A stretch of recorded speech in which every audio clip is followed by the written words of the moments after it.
I'm Dan Kurtz-Phelan, and this is the Foreign Affairs Interview. So here we are after 5 years of administrations, not back to starting zero, because I think we are in a worse spot than we were ever in the past. We are stuck. There's not much we can do in terms of trying to entice the North Koreans back to the negotiating table. The question of what to do about North Korea and its nuclear weapons has fallen off Washington's radar. The war in Ukraine, competition with China, protests in Iran, inflation, climate change, food insecurity. The list of problems consuming U.S. foreign policymakers is long. But while the world is preoccupied, Kim Jong Un continues developing his country's nuclear program with a possible seventh nuclear test in the works. Sumi Terry, a former CIA analyst and National Security Council official, warns that Washington seems to have little idea what to do about the problem, even as the threat grows worse and worse. Sue, thanks for being here. It's great to have you. Thank you for having me. I'm especially thrilled to be able to have this conversation today because I was in Korea last week and there at a moment when North Korea had been testing more and better missiles than ever before, when Kim Jong Un has released a new nuclear doctrine that seems to expand the range of circumstances under which he might use a nuclear weapon. And when people are also expecting another North Korean nuclear test, this would be the seventh. The first one was in 2006. So I'm eager to step back and trace the long history of nuclear tensions on the Korean Peninsula and our failed efforts to stop North Korea's nuclear weapons development, something that you wrote about brilliantly in a foreign affairs essay last year. But let's start with this moment and what's happening. What is Kim up to? What do you make of this flurry of activity in recent months? Since the failure of the Hanoi summit in 2019, North Korea has been really making qualitative and quantitative advances on both of their nuclear and missile program. So the Hanoi summit was the second of the kind of flashy meetings between President Trump and Kim. That's right. And it failed in a sense that, remember, President Trump just walked out after they didn't even go through the whole summit. President Trump swiftly walked out. And you remember Kim Jong Un rode 60-hour train ride to get to Hanoi summit. So that failed. And since then, North Korea has been really focusing on advancing their nuclear missile program. And now, we have all these numbers, right? They have up to 60 nuclear warheads. They produce enough fissile material to make additional dozen bombs a year. And they've been really diversifying their missile arsenal. So we've seen in the past year where North Korea tested all these new missile technologies, right? Submarine-launched missile, train-mounted ballistic missile, new surface-to-air defense missile system, hypersonic missiles, and so on. And in 2022, North Korea tested around, I think, 100 missiles. And this is with the goal of securing credible, survivable second strike capability. So in the recent months, we've seen on October 3rd, North Korea carrying out its longest ever missile demonstration, this intermediate ballistic missile that flew over Japan that has capacity to reach Guam. And then, of course, on November 18th, North Korea successfully tested Hwasong-17 intercontinental ballistic missile. And that's the largest road mobile liquid-fueled ICBM in the world, right? And it flew nearly 1,000 kilometers, which means it has range of at least 15,000 kilometers. It's basically capable of hitting any target in the United States. So one interpretation that you've heard from some analysts of this activity in recent months is that it's a response both to the arrival of a new, more hawkish government in Seoul, President Yoon's government, and also the restarting of relatively expansive military exercises between the South Koreans and the United States. Do you see any reaction by the North Koreans to this, or was this all kind of in train before President Yoon was in power? I think this was all in train. After the failure of the Hanoi summit, Kim Jong Un is determined to get to the next level in terms of, technically speaking, they know they're not going to get anything out of the Biden administration, even if they sit down with the Biden administration. Kim Jong Un couldn't even get anything out of the Trump administration. So I think saying, South Korean government, hawkish government, I think all of that is an excuse. This was all in the train, and North Korea is headed to further diversifying their nuclear missile capability and advancing their program.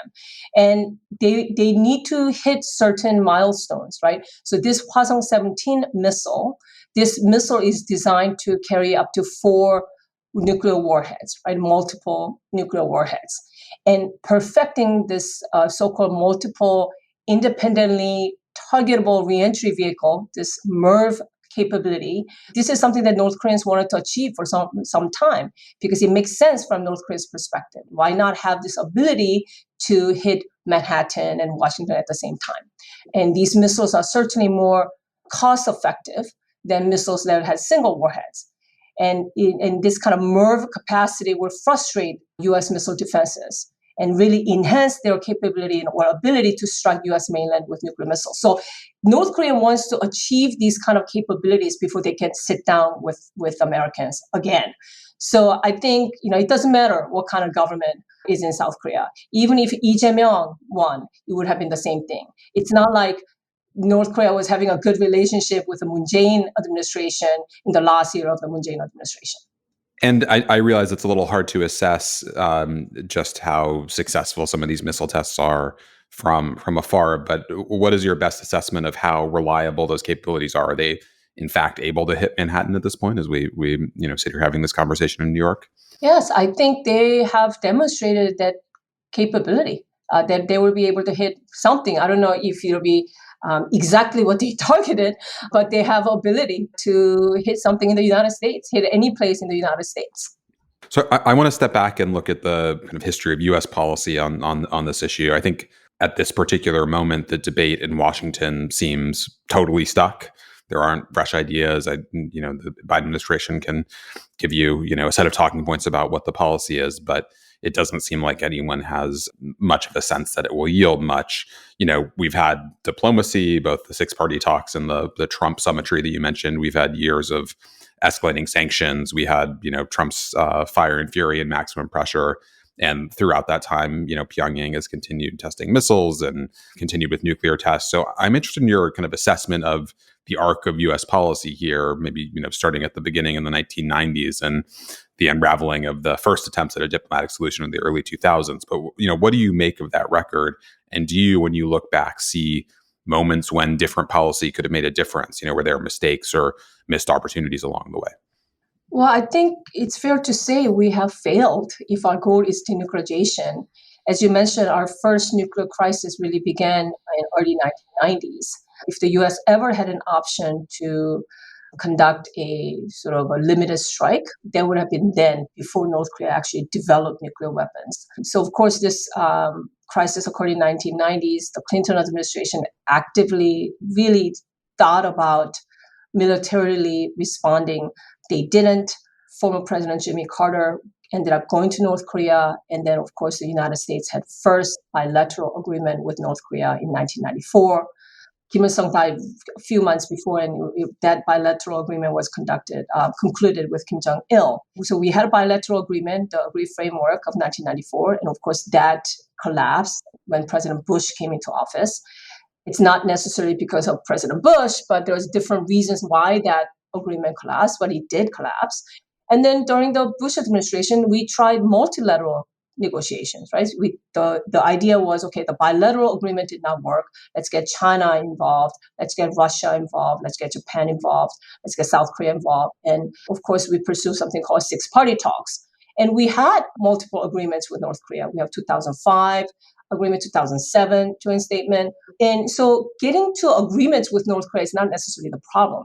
It's just that every single time it falls apart over verification. And I was there. I was at the NSC. We tried very, very hard to make something work, but it didn't. And, the Obama administration came in, and President Obama actually wanted to pursue six-party talks. And continue with that. But if you remember, within first 4 months of the Obama administration coming in, North Korea conducted another nuclear test, long-range missile test, and basically declared that they're going to continue to produce uranium or pursue uranium enrichment program, and the six-party talks is over. So the Obama administration then pursued something called strategic patience policy. Bob Gates famously said, "I'm not going to buy the same horse for the third time," meaning that unless North Korea is serious about denuclearization, there's just no point of getting into negotiations and going into this whole cycle, provocation and charm offensive and concession cycle. And then, we saw what happened with the Trump administration. President Trump pursued something called maximum pressure policy. Everybody remembers 2017 with the whole fire and fury and Rocket Man on a suicide mission, my button is bigger, your button is bigger, all of that, and really stepping up on the sanctions front. And then we had abrupt shift to submarine diplomacy in 2018. And President Trump sat down with Kim Jong Un 3 times, exchanged beautiful love letters. And that didn't work. And here we are, where we just had another ICBM test that we just talked about. So this is 5 U.S. administrations, from Clinton to Bush to Obama to Trump, and now President Biden. And I'm not sure what the Biden administration's policy is, to be honest with you, because the Biden administration says this is not Trump's policy of all or nothing grand bargain, and this is not Obama's policy of strategic patience. But then what is it exactly? Because we're not talking to North Koreans right now. It's not Biden administration's fault necessarily, because basically they said to the North Koreans, we'll sit down with you anytime, any place, again, without any kind of precondition, and North Koreans are not interested. So here we are after 5 U.S. administrations, not back to starting zero, because I think we are in a worse spot than we were ever in the past. I mean, I'm struck by, first of all, the fact that you, as someone who has worked on this for years and follows it as closely as anyone, can't identify what U.S. policy is. That just seems like a striking admission. Well, the Biden administration keeps saying what it's not, but I don't know what is. And again, I don't want to necessarily blame the Biden administration, because even if I was in the administration, I wouldn't necessarily know what to recommend other than what they're doing, because they have reached out to the North Koreans and said, we will sit down with you without preconditions. So what are they supposed to do exactly? Some people say we need to make dramatic gesture, like preemptively lifting sanctions, whatnot, but that's not realistic. I mean, this cannot be the response to, all the 100 missile tests and ICBM tests is to just unilaterally lift sanctions. So we're stuck. There's not much we can do in terms of trying to entice the North Koreans back to the negotiating table. I think the only real debate that seems to be going on in U.S. policy circles right now is this question of whether we should give up on the goal of denuclearization, which is essentially saying, look, North Korea is not going to give up its nuclear weapons. We don't need to, officially recognize it as a nuclear weapon state under the Non-Proliferation Treaty and make that a kind of formal admission, but to, essentially say, look, we're not aiming for denuclearization of the Korean Peninsula, which has been the longstanding goal, and instead we're going to just accept you as a nuclear weapons power de facto and enter into a debate about arms control. I mean, what do you make of that debate, and do you see any path forward there? So I think Jeffrey Lewis wrote a piece in New York Times, and he has arms control experts like Jeffrey Lewis and Ankit Panda and others articulate this quite well. And I understand what they're saying in terms of denuclearization. I don't think there's any serious Korea watcher that's out there that actually believes North Korea will ever give up nuclear weapons. How do we even sit down with the North Koreans when they're not ready? I think it's unrealistic for us to just simply say, okay, fine, you guys win, we are giving up denuclearization. I just don't see the Biden administration doing that, or any policymaker doing that. And there are risks that are involved with doing that. Never mind just the signal that's sending to Iran and other rogue actors that all you have to do is just keep at it and you will succeed. South Koreans are already talking about strengthening extended nuclear deterrence. The public already supports South Korea, perhaps developing their own indigenous nuclear capability. There's a real risk of regional proliferation, right, with South Korea. I'm sure you were just at a conference in Seoul.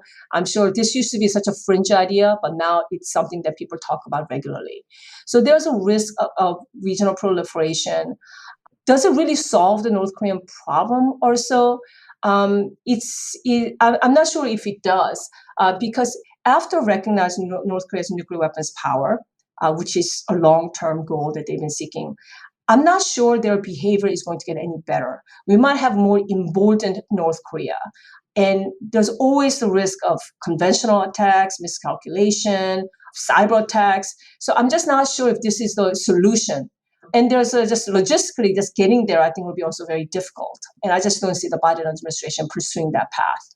If you were back at the NSC and this administration, what would you be advising? Is there anything we can do on the margins? Is there a better strategy, or is kind of managing the problem the best we can hope for at this moment?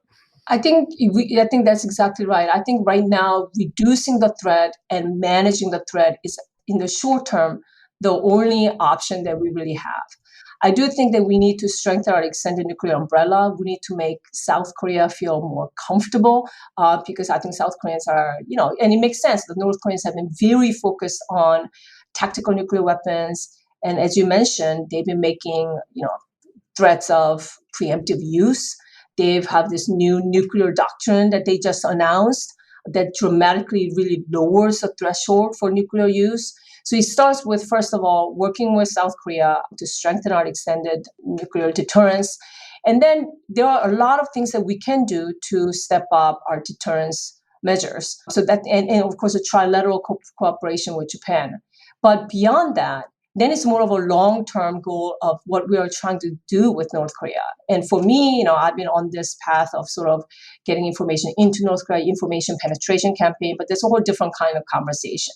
But I don't see any sort of easy solution or any kind of realistic option that we can pursue that will, get us closer to our denuclearization goal.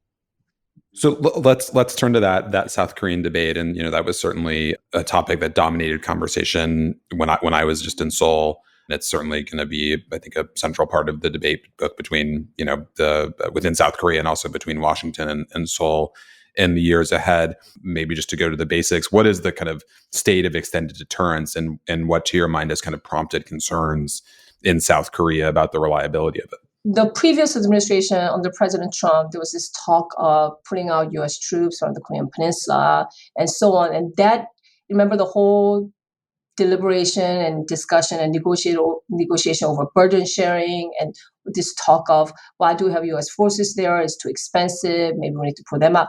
That kind of talk and rhetoric got the South Koreans sort of worked up about it, right? Sort of being able to trust the U.S. will always be there for South Korea. Then, of course, we have what we just talked about, this growing nuclear missile threat from North Korea. And then the third piece of that is that there are few options left, and there's no way to sort of turn back the clock on the North Korea's nuclear program. So the combination of all of this got South Koreans, I think, very understandably fearful of what could happen. And then just these months, actually started from April of this year, when North Korea tested all these tactical nuclear, not nuclear weapons, but missiles, short-range missiles that could target different places in South Korea. It didn't look like it was just an R&D. It looked like it was sort of operational planning.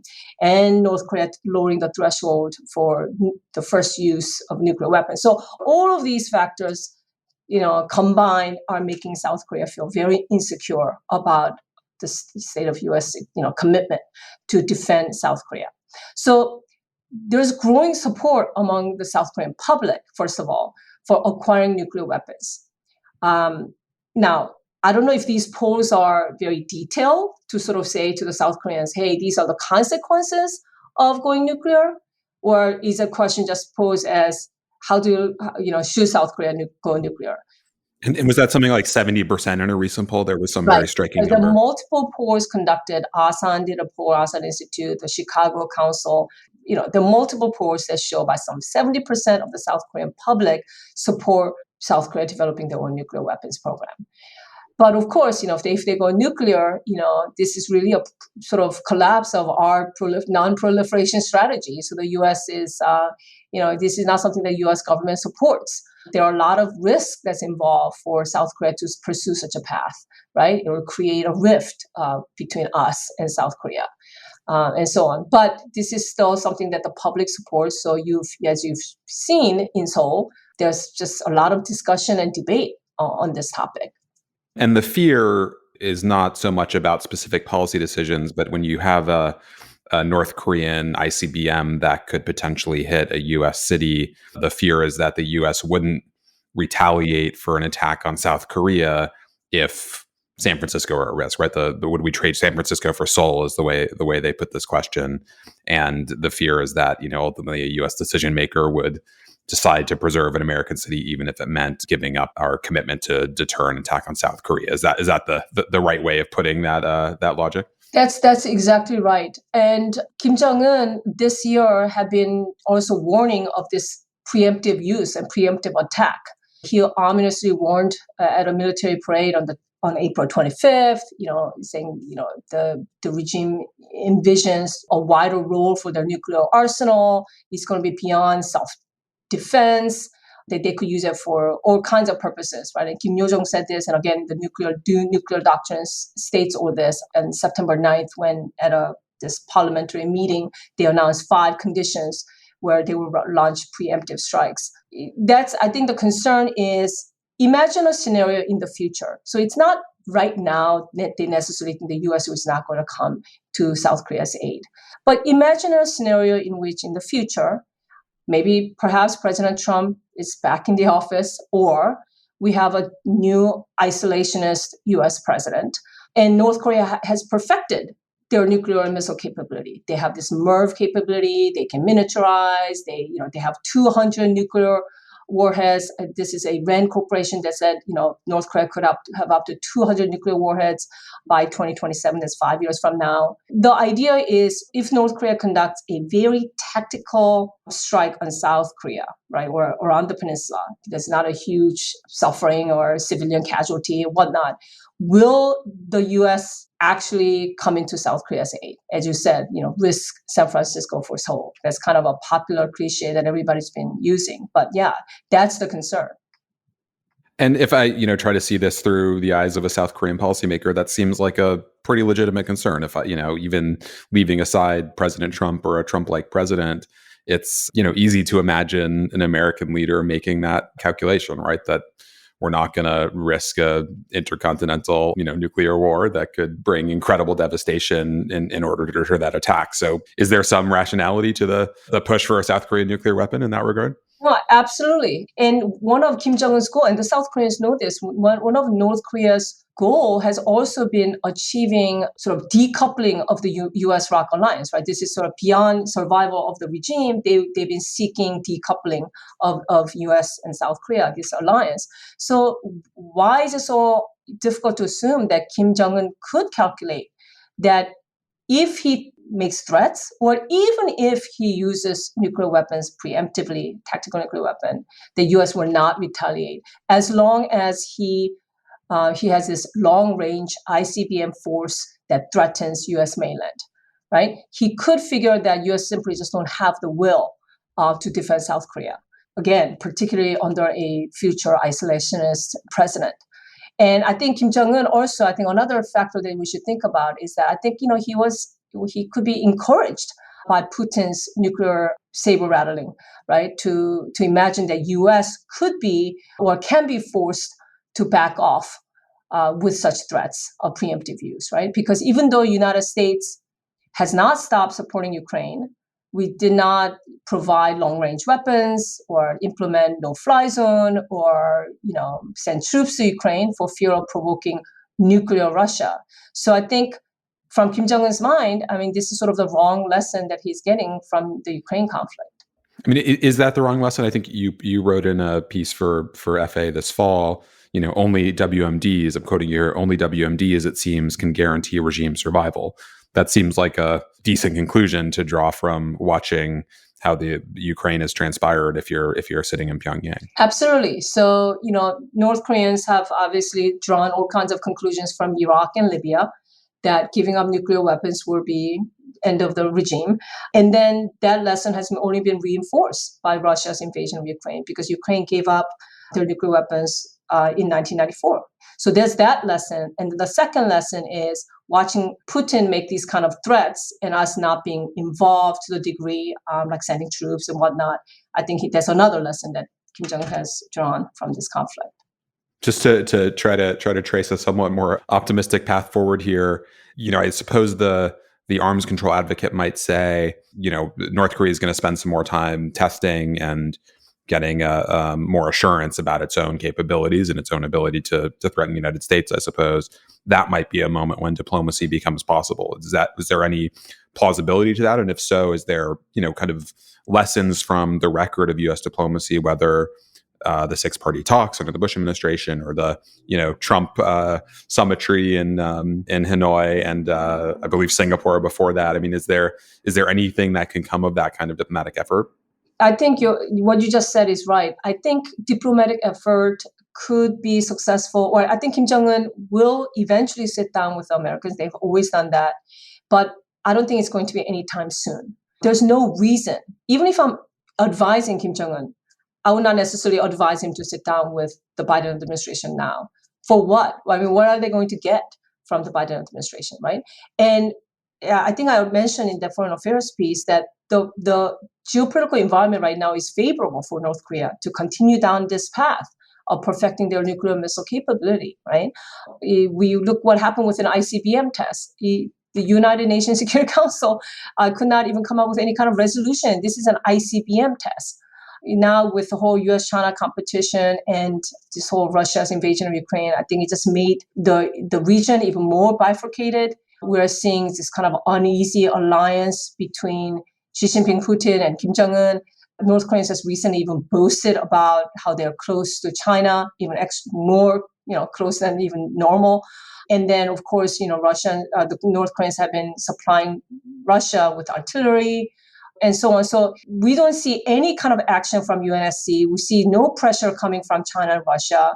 They're not really implementing sanctions or pressure in North Korea. So what consequence is there for North Korea to continually going down this path? There's no real implication or consequence for North Korea. So they will continue. And if I'm Kim Jong Un, I will do the same. And then once you increase the leverage, then you sit down with Americans and see what can be achieved.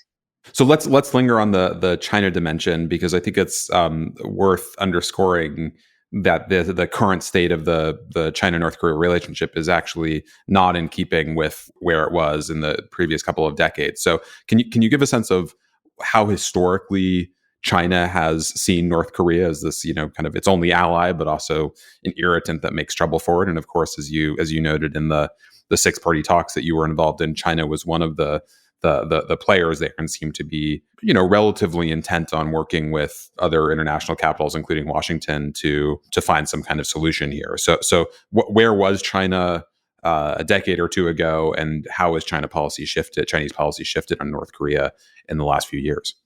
Well, China has always supported North Korea. It's North Korea's key ally, right? 90% of North Korea's trade is with China. And so they were never all that much willing to pressure North Korea. I mean, here and there, they'll cut off oil for a few days, but they really are concerned about regime instability. They could potentially lead to regime collapse and unified Korea that's pro-United States. So China's interest, it's not that they want North Korea to have nuclear weapons. They don't. But their priority always has been stability over nuclear weapons, right? They themselves say no war, no instability, no nukes in that order. But that said, in the past decade, Xi Jinping and Kim Jong Un, until 2018, they were not close. If you remember, Xi Jinping has never met with Kim Jong Un. He has never invited Kim Jong Un to China. He has never gone to Pyongyang. Since Kim Jong Un came to power, Xi Jinping was getting increasingly more irritated. China was very unhappy with North Korea. Even though they had to continually support North Korea, Xi Jinping was not happy with Kim. But then, of course, what happened was with summitry and diplomacy of 2018, the moment President Trump announced that he's going to meet with Kim Jong Un, Xi Jinping didn't want to sit in the sidelines and wanted to get involved. So, of course, since then, I think Xi Jinping met with Kim Jong Un now 4 or 5 times, invited Kim Jong Un to Beijing. Xi Jinping himself went to Pyongyang multiple times. So that relationship has now changed. And again, now also with intensifying U.S.-China competition and Putin's invasion of Ukraine, now we have a different kind of environment where they're getting on. We're now seeing them getting even closer. So that's where we are with China. So Xi Jinping at this point sees, while he doesn't love the kind of erratic behavior by Kim and doesn't necessarily want nuclear escalation, he sees Kim as a useful irritant to the U.S. in a way to kind of keep South Korea focused on. It gives him some leverage over South Korea when it comes to South Korea's own approach to China. He just sees it in the context of this broader competition and finds Kim useful in that regard at this point. Yes, I do think that. I think both Beijing and Moscow now view North Korea's provocations as a means to gain an advantage over Washington rather than concerning threat to regional stability. So we're not going to see them cooperating with Washington or international community to enforce sanctions. They're going to continually veto any kind of further action on North Korea, as we saw with the ICBM test. So I don't see them being remotely helpful with the North Korean situation going forward. We'll be back after a short break. Public Affairs is a leading publisher of nonfiction books, and their authors, from Garry Kasparov to Shoshana Zuboff, have been at the heart of the national and global conversation. Now available in hardcover, The Avoidable War by Kevin Rudd demystifies the actions of Xi Jinping and provides concrete steps to avoiding the geopolitical disaster that war between the U.S. and China would bring. To learn more about The Avoidable War and other public affairs books, visit www.publicaffairsbooks.com. So before we close, I want to talk a bit about the state of North Korea and the North Korean regime. There's been, I think, occasional predictions of, instability or collapse. After the pandemic started, there were, analyses suggesting that if COVID hit North Korea, it would be very vulnerable. I think you wrote one of those for Foreign Affairs. You weren't predicting collapse, but you were highlighting some of the risks and the difficulties that North Korea would have handling COVID. What is your sense of Kim's power, of the state of the regime? And, I guess, why is it so apparently resilient? I mean, we've been watching this incredibly strange, isolated regime for years and years and wondering how long it can survive. And it's, I think gone on longer than casual observers would have expected a decade or two ago. If you go to any kind of political science conference on regime stability, and you look at various indicators and signposts, and I know intelligence community, we have this huge chart of various signposts and indicators for stability, instability. North Korea should have collapsed a long time ago. When we just talk about the healthcare infrastructure, the Johns Hopkins University did this whole report, health index, looked at 195 countries, and North Korea ranked 193rd out of 195th country. I think only Eritrea did worse, maybe Somalia, on one index, and another index was just 195th out of 95 countries surveyed. So the question is, why does it survive? How does it go on like this, right? So we call it like pillars of stability. So first important pillar is elite support.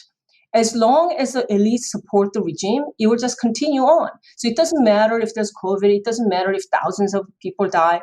During the mid-1990s, when it was a height of famine in North Korea, where millions of people perished, North Korea still survived because elites support the regime. This is why we need to get to the elites, right? Because elites support the regime, it will continue. And then secondarily, it's such a unique place, right? Their whole monopoly on information, ideological indoctrination. I don't think normal people understand the level in which the North Korea operates in terms of blockade on information and so on. They don't have internet. For Arab Spring to happen in Tunisia, I remember the whole fruit vendor, there was social media, there was Twitter. There is no internet for the public. People can get mobilized. There are spies in every organization, right? So their level of security apparatus, their fear tactics, their monopoly on information, all of that combined with elite support of the regime makes North Korea survive as a state. And then, of course, I would say the last piece is foreign assistance. For many, many years, I mean, still, China is propping up North Korea. And before that, even South Korea under different administration, President Kim Dae-jung and President Roh Moo-hyun, who pursued more of sunshine policy, propped up the regime. And we do too, international community, for a long time supported the regime. I mean, giving aid and so on. So I think that's more of an interesting question. It's such an interesting study of how a country like that survives, but there are reasons why it survives. And right now, Kim is in firm control. He got rid of anybody that could pose any kind of challenge. And this is why he got rid of his uncle right away, Jang Song-taek. This is why he assassinated his half-brother, who has sort of legitimacy to potentially take over just because of the whole this Baekdu bloodline. So right now, he got rid of everybody. So I think Kim Jong Un, it will continually survive, even if people suffer and continue to suffer, and the economy is in tanks, and it will continue to survive for some time. Is cyber part of the explanation for its resilience? Is North Korea getting enough revenue from its hacking and other cyber activities that is a way of funneling resources to the elite and maintaining regime stability? Yes, not only cyber, but illicit activities, I would say, that includes cyber is one of the ways that regime survives, right? So, I mean, they have to still have some sort of revenue, and they've been doing all kinds of illicit activities, right? The money laundering, meth, all kinds of illicit activities, obviously proliferating missiles and so on. And now they added cyber to this growing list of illicit activities. And it makes sense from their perspective if they were make money. And so I think I think it was United Nations that said they made some sort of, I think they quoted $2 billion. This one UN report talked about $2 billion. And so they're focused on it. There's no question that North Koreans are focused on cyber. They utilize primary and secondary education. They pluck out children from very early age they show any kind of mathematical talents. Then they send them through this very rigorous advanced training called cyber warfare operators, just raising cyber warriors.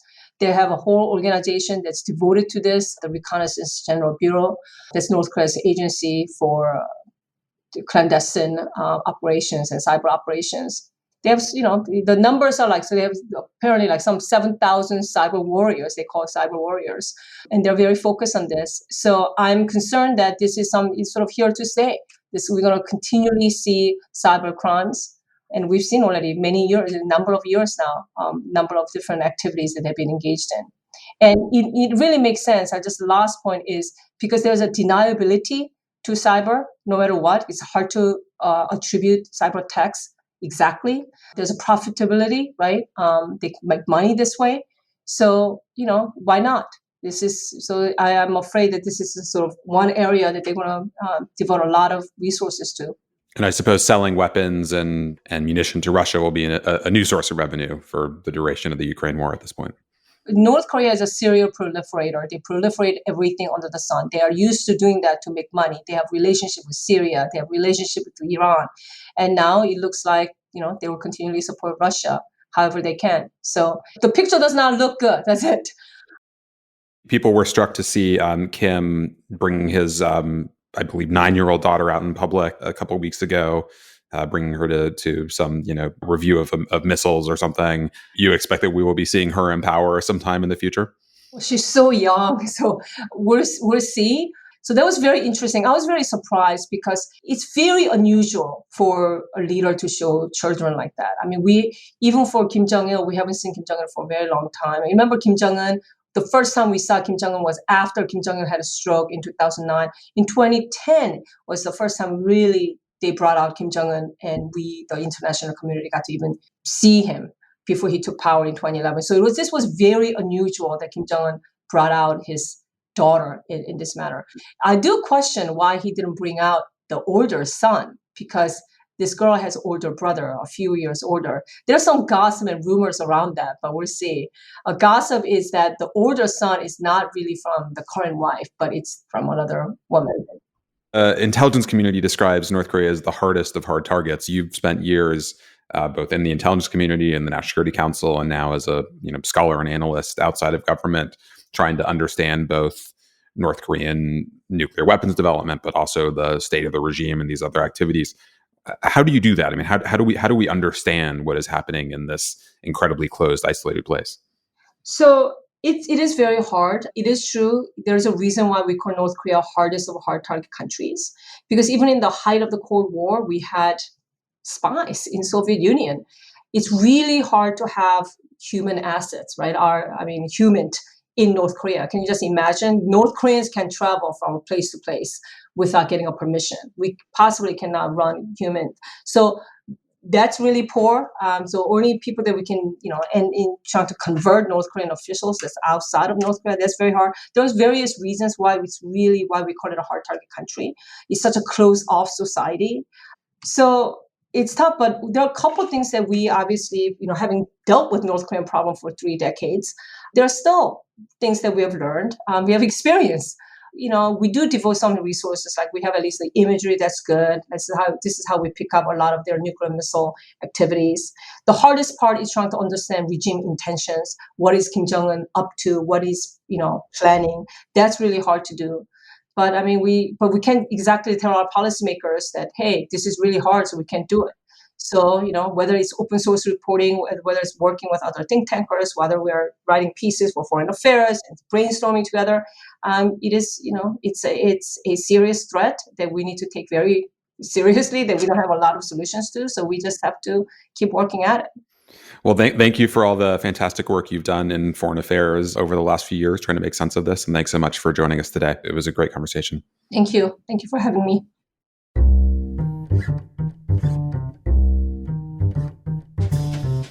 Thank you for listening. You can find the articles that we discussed on today's show at foreignaffairs.com. The Foreign Affairs interview is produced by Kate Brannon, Julia Fleming-Dresser, and Marcus Zachariah. Special thanks also to Grace Finlayson, Caitlin Joseph, Nora Revenaugh, Asher Ross, and Gabrielle Sierra. Our theme music was written and performed by Robin Hilton. Make sure you subscribe to the show wherever you listen to podcasts. And if you like what you heard, please take a minute to rate and review it. We release a new show every other Thursday. Thanks for listening.